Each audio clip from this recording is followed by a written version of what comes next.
We have two speakers tonight, two speakers, all speaking from a Toastmasters manual. And our first speaker is one of our newest Toastmasters to this program. And before we know it, we'll be calling him Toastmaster Udo CC, because I think this is his second speech. Okay. Well, still second speech, and he's been in the club a month. Well, less than a month, pretty much 3 weeks. So Toastmaster Budo will be our first speaker for tonight on his second phase, and his evaluator is none other than Toastmaster Radon Poitier. So Toastmaster Poitier, will you stand please, and please give his phase and his title of his speech tonight and his objectives.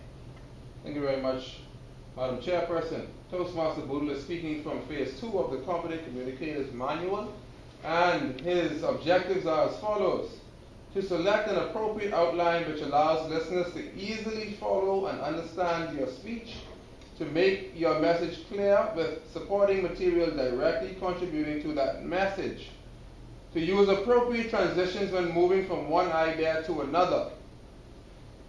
And he is to do this, he is also to create a strong opening and conclusion, and he is to do all of this in a time of 5 to 7 minutes. 5 to 7 minutes. Toastmaster Boodle, Phase 2, organize your speech. Thank you very much, Madam.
A quote coming from my first speech.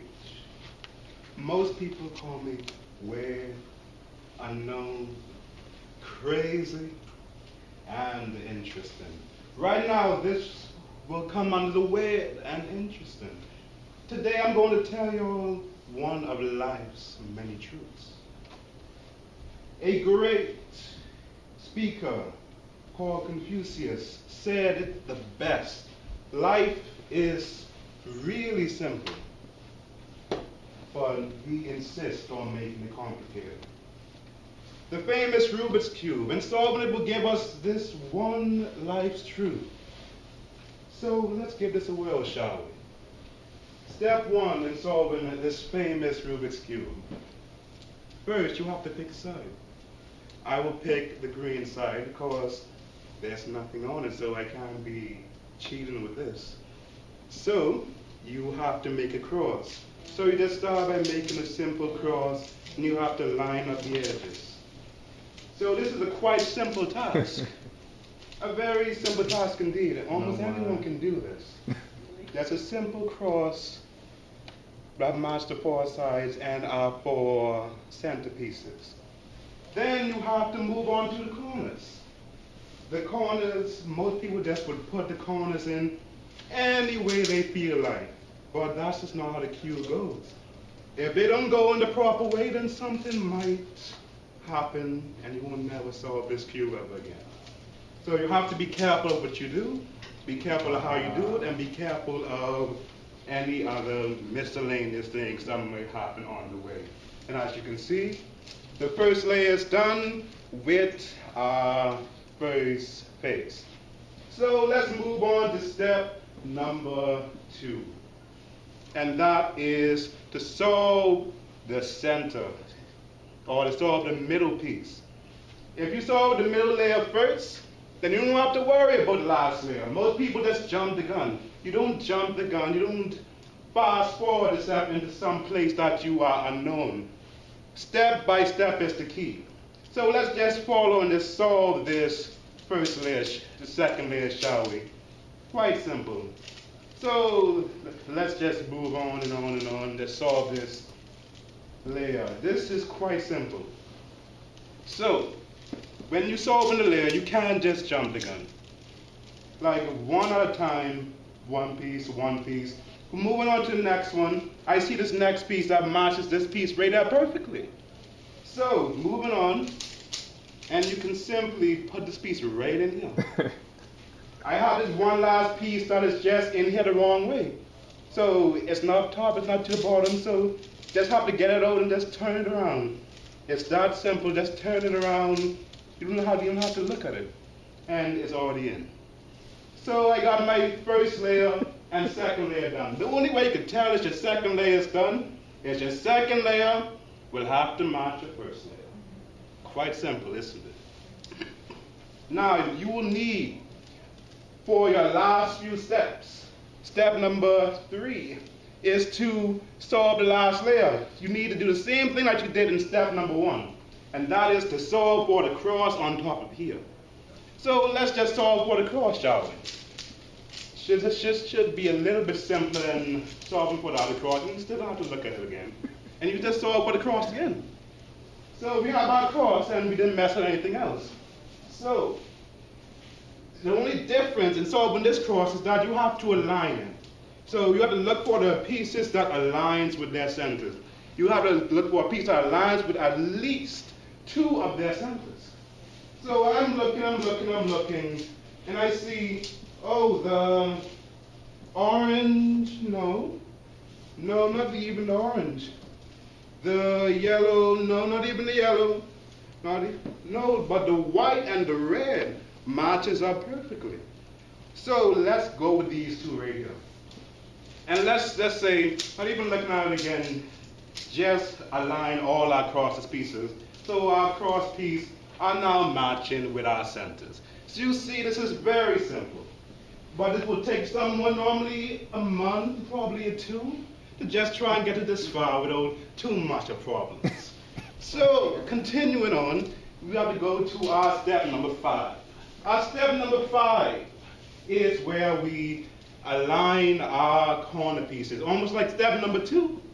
But in this step, you need to align them. So you can't just move them out of place.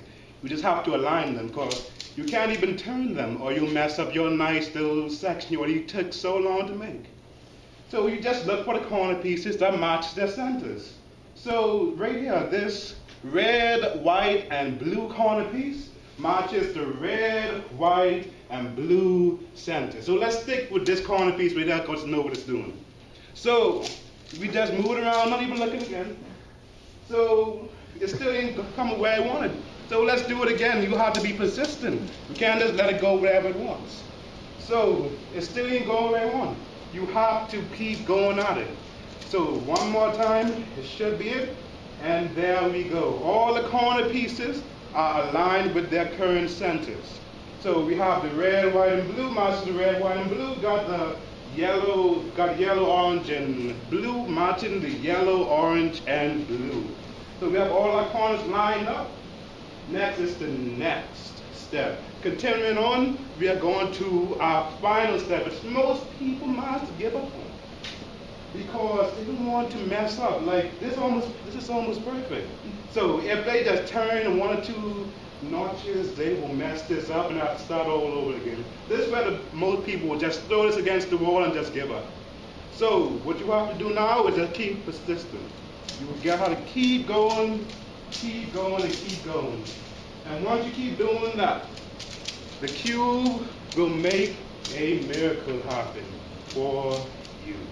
So when the cube has a miracle for you,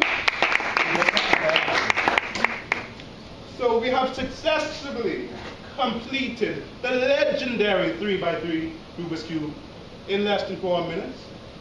So why don't we give a 4x4 word, or even a 5x5? I didn't even know they had that. If you still haven't figured out the life's truth yet, after seeing this great feat, it's very simple. It's just patience. Without patience, almost the whole world, population of the earth, man and animal alike, would have perished a long, long time ago. Life is really simple, but we insist on making it complicated. Thank you.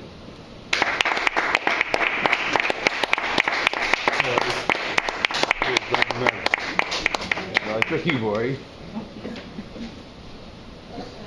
Wow.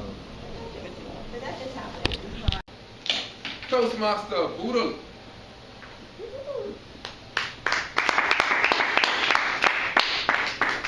Toastmaster Boodle, we don't cheer for him just yet, because let me tell you, first of all, Toastmaster Boodle, let me see that Rubik's Cube. See, this is a trick Rubik's Cube, ladies and gentlemen. I don't believe for one bit. This young man gave a presentation with this Rubik's Cube and didn't even look as he was solving the Rubik's Cube. But I'll get into that a little bit later. Toastmaster Boodle, your presentation was nothing short of amazing. And I would like to give you a round of applause once again. This is your third week as a Toastmaster, yes, and your second presentation as a Toastmaster. Ladies and gentlemen, I don't know if you understand the gravity of what Toastmaster Boodle did here tonight. Toastmaster Boodle, you showed a Toastmaster presentation. Your whole delivery was spot on and nothing short of magnificent. You had vocal variety. You had eye contact, Toastmaster Boodle. You use your speaking area, Toastmaster Boodle. Something I've been trying to get Toastmasters to do for the entire year. Toastmaster Boodle, where have you been? Toastmaster Boodle, let me tell you something. First of all, I don't believe that this is a real Rubik's Cube. But nonetheless, Toastmaster Boodle, you did a magnificent job when it comes down to using your props, giving that eye contact. Listen, I've never seen someone solve a Rubik's Cube that fast without even looking at it. You had me in the corner. I was ready to ask you questions right then. That's how captivated and how enthused I was about your presentation. And Toastmaster Boodle, it was hard for me to find something that I could give you a suggestion on. And I wrote so many great things on this manual for you, I can't even find it. But the one thing that I can remember when you were giving your presentation that I want to give you a suggestion on is this is only your phase 2, and all this calls for you to do is to organize your presentation. And you did that. But what I want to give you to add to that is that when you do move and use your speaking area, make it purposeful. When you move from point to point, that's when you move from point to point. Literally. So as you give your presentation, you tell us about step 1, which is solving the bottom. You stay in that one area, that one general area. You still make eye contact with the audience. And when you move on to the phase 2, you go to that next point. So now you engage your audience from that next point. When you move to your third point, you move again. And when you get to your conclusion, you step to the front. So that when you give that conclusion, your audience has nothing more to do than to look at you, Toastmaster Boodle, because you already look good. And you sound good, Toastmaster Boodle. The only thing we ask for you now is to continue to raise the bar. It's going to get harder for you, because if I'm evaluating you, Toastmaster Boodle, the chainsaw is going to come out. Because now you have raised the standard of your own personal standard. And anybody who goes after you, Toastmaster Boodle, I feel sorry for them. Toastmaster Boodle, keep up the great work. I believe that you're going to do great things in this club, and I can't wait until we have a competition, because you are in it. Toastmaster Boodle. Toastmaster Boodle, you've been bringing the best of me tonight.